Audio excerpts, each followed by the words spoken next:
Hello student, इस video में मैं लेकर आई हूँ क्लास 12 स्टूडेंट आप लोग के लिए आरोह हिंदी गद्य खंड का अध्याय पहलवान की ढोलक, जिसके लेखक है फणीश्वर नाथ रेणु।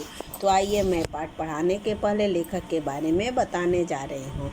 तो फणीश्वर नाथ रेणु का जन्म 4 मार्च सन 1921 को औराही हिंगना जिला पूर्णिया अब जो है अररिया में बिहार में हुआ था। इनकी प्रमुख रचनाएं मैला आंचल, परती परी कथा, दीर्घ तपा, कितने चौराहे, उपन्यास है, ठुमरी, अगिनखोर, आदिम रात्रि की महक, एक श्रावणी दोपहरी की धूप, कहानी संग्रह है, फिर ऋण जल धन जल, वन तुलसी की गंध, स्रोत पूर्व, ये संस्मरण है, नेपाली क्रांति कथा तथा रेणु रचनावली 5 खंडों में है उनका समग्र। और इनका निधन 11 अप्रैल सन 1977 को पटना में हुआ था। अब देखिए, ये जो थे ये क्या थे, ये हिंदी साहित्य के आंचलिक उपन्यास के रूप में ये प्रतिष्ठित थे। कौन? फणीश्वर नाथ रेणु। और ये इनका बहुचर्चित, इनका 1954 ईस्वी में उनका बहुचर्चित आंचलिक उपन्यास मैला आंचल प्रकाशित हुआ, जिसने हिंदी उपन्यास को क्या की, एक नई दिशा प्रदान की। हिंदी जगत में आंचलिक उपन्यासों पर विमर्श फैला आंचल से ही प्रारंभ हुआ, और आंचलिकता की इस अवधारणा ने उपन्यासों और कथा साहित्य में गांव की भाषा, संस्कृति और वहां के लोक जीवन को केंद्र में लाकर क्या किया, खड़ा कर दिया। लोकगीत, लोकोक्ति, लोक संस्कृति, लोक भाषा एवं लोक नायक की इस अवधारणा ने भारी भरकम चीज एवं नायक की जगह अंचल को ही नायक बना डाला। उनकी रचनाओं में अंचल कच्चे और अनगढ़ रूप में ही आता है, इसलिए उनका यह अंचल एक तरफ सस्य श्यामल है तो दूसरी तरफ धूल भरा और मैला भी। स्वतंत्रोत्तर भारत में जब सारा विकास शहर केंद्रित होता जा रहा था, ऐसे में रेणु ने अपनी रचनाओं से अंचल की समस्याओं की ओर भी लोगों का ध्यान खींचा। उनकी रचनाएं इस अवधारणा को भी पुट करती है कि भाषा की सार्थकता बोली के साहचर्य में है। अब देखिए, पाठ की रूपरेखा जो है वो है हिंदी साहित्य के आंचलिक उपन्यास के रूप में प्रतिष्ठित कथाकार फणीश्वर नाथ रेणु ने प्रतिनिधि कहानियों में से पहलवान की ढोलक क्या है, एक प्रसिद्ध कहानी है। ठीक है। लेखक ने इस कहानी में राज सत्ता में परिवर्तन होने के साथ साथ सामाजिक व्यवस्था को लोक कलाओं और अप्रासंगिक होने की प्रक्रिया का भी यथार्थ चित्रण किया है। पुरानी व्यवस्था के परिवर्तन होने के साथ ही लुट्टन पहलवान क्या है, भूखमरी की स्थिति में आ जाता है। वह न केवल अपना अस्तित्व अपनी लोक कला ढोलक के बोल द्वारा बनाए गए प्रयास करता है, बल्कि इससे भूख एवं महामारी से दम तोड़ रहे गांव को मौत से लड़ने की ताकत भी पैदा करता। अंत में महामारी के चलते सब समाप्त हो जाता और एक लोक कलाकार व्यवस्था के बद इंतजाम के कारण काल का ग्रास बन जाता है। कौन? लुट्टन सिंह पहलवान। आइए, मैं यहाँ पाठ पढ़ाने जा रही हूँ, आप ध्यान से सुनिएगा। जाड़े का दिन, अमावस्या की रात, ठंडी और काली, फिर मलेरिया और हैजे से पीड़ित गांव भयार्त शिशु की तरह थर थर काँप रहा था। भयार्त मीन्स क्या? भय के कारण चीख पुकार मचने वाला, उसी को क्या कहते हैं, भयार्त। फिर है, पुरानी और उजड़ी बांस फूस की झोपड़ियों में अंधकार और सन्नाटे का सम्मिलित साम्राज्य। अंधेरा और निस्तब्धता मिस मौन, चुप्पी। मालूम है निस्तब्धता का मतलब? अंधेरी रात चुपचाप आंसू बहा रही थी। निस्तब्धता करुण सिसकिया और आहू को बलपूर्वक अपने हृदय में ही दबाने की चेष्टा कर रही थी। आकाश में तारे चमक रहे थे, पृथ्वी पर कहीं प्रकाश का नाम नहीं। आकाश से टूटकर यदि कोई भावुक तारा पृथ्वी पर जाना भी चाहता तो उसकी ज्योति और शक्ति रास्ते में ही शेष हो जाती थी। अन्य तारे उसकी भावुकता अथवा असफलता पर खिलखिलाकर हंस पड़ते थे।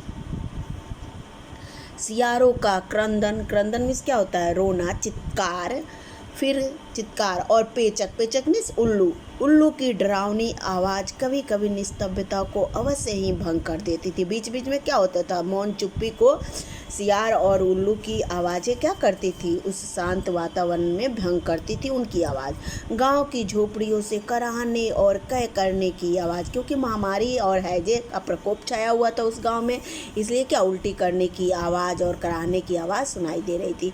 हरे राम हरे भगवान की टेर अवश्य सुनाई पड़ती। बच्चे भी कभी कभी निर्बल कंठों से माँ माँ पुकार कर रो पड़ते थे, पर इससे रात्रि की निस्तब्धता में विशेष बाधा नहीं पड़ती थी। कुत्तों में परिस्थिति को ताड़ने की एक विशेष बुद्धि होती है। मालूम है कि जब संकट की या जब किसी तरह की विपत्ति की घड़ी आती है तो क्या होता है, कुत्ते रात में भौंकने लगते हैं किसी आशंका के कारण।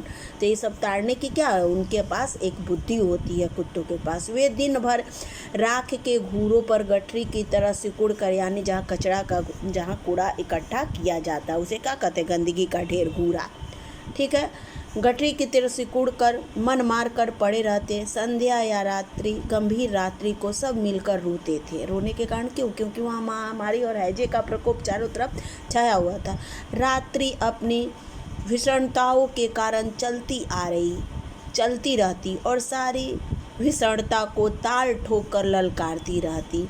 श्री पहलवान की ढोलक, अब उस सब में भी बीच में किसकी आवाज़ सुनाई देती थी, इस भयानकता के बीच में भी, भीषण में क्या होता है, भयानक के बीच में भी क्या होती, पहलवान की ढोलक क्या होती, बीच बीच में गति में बजती रहती थी। चटधा गिड़धा तड़धा गिड़धा, यानी आजा आजा भिड़ जा, बीच बीच में चटाक चटधा, यानी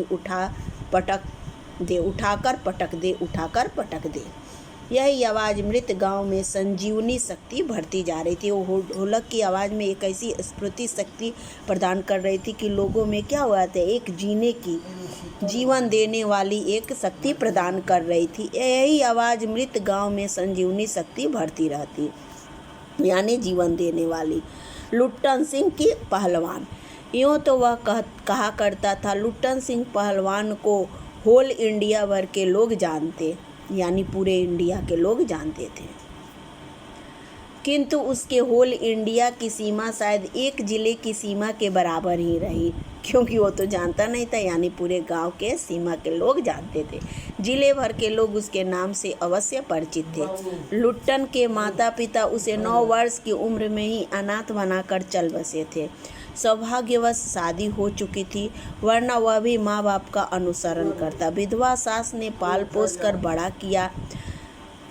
बचपन में ही वह गाय चराता, धरोष्ण दूध पीता, यानी तुरंत ताज़ा दूध पीता और कसरत किया करता था। गांव के लोग उसकी सास की तरह तरह की तकलीफ दिया करते। लुट्टन ने सिर पर कसरत की धुन लोगों से बदला लेने के लिए ही सवार हुई थी। नियमित कसरत ने किशोरावस्था में उसके सीने और बाहों को सुडौल और मांसल बना दिया था। जवानी में कदम रखते ही गांव में सबसे अच्छा पहलवान समझा जाने लगा। लोग उसे डरने लगे और दोनों हाथों को दोनों ओर 45 डिग्री की दूर फैलाकर पहलवानों की भांति चलने लगा।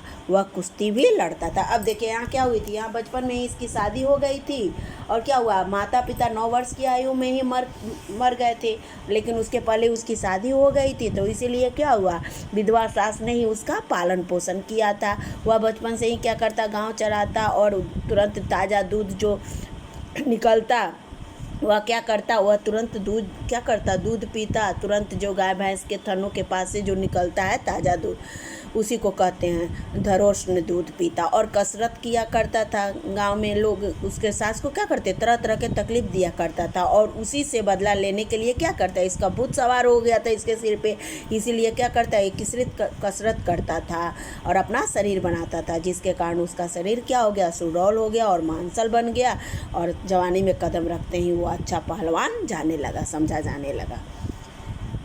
एक बार वह दंगल मीन्स मालूम है कुश्ती देखने श्यामनगर मेला गया। पहलवानों की कुश्ती और दांव पेच देखकर उससे नहीं रहा गया।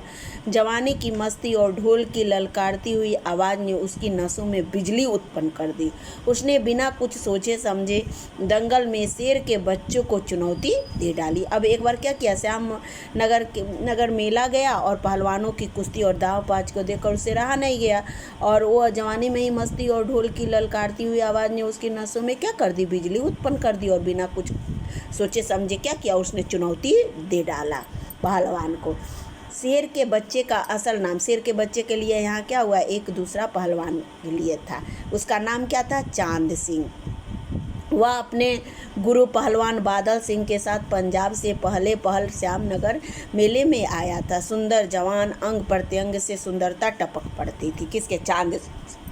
3 दिनों में ही पंजाबी और पठान पहलवानों के गिरोह ने अपनी जोड़ी और उम्र के सभी पट्ठों को पछाड़कर उसने शेर के बच्चे का टाइटल प्राप्त कर ली, सबको हरा दिया। कौन, चांद सिंह ने। इसलिए वह दंगल के मैदान में लंगोट लगाकर एक अजीब किलकारी भरकर छोटी दुल्की लगाया करता था। देसी नौजवान पहलवान उससे लड़ने की कल्पना से ही घबराते थे। अपने टाइटल को सत्य प्रमाणित करने के लिए ही चांद सिंह बीच बीच में दहाड़ता फिरता था।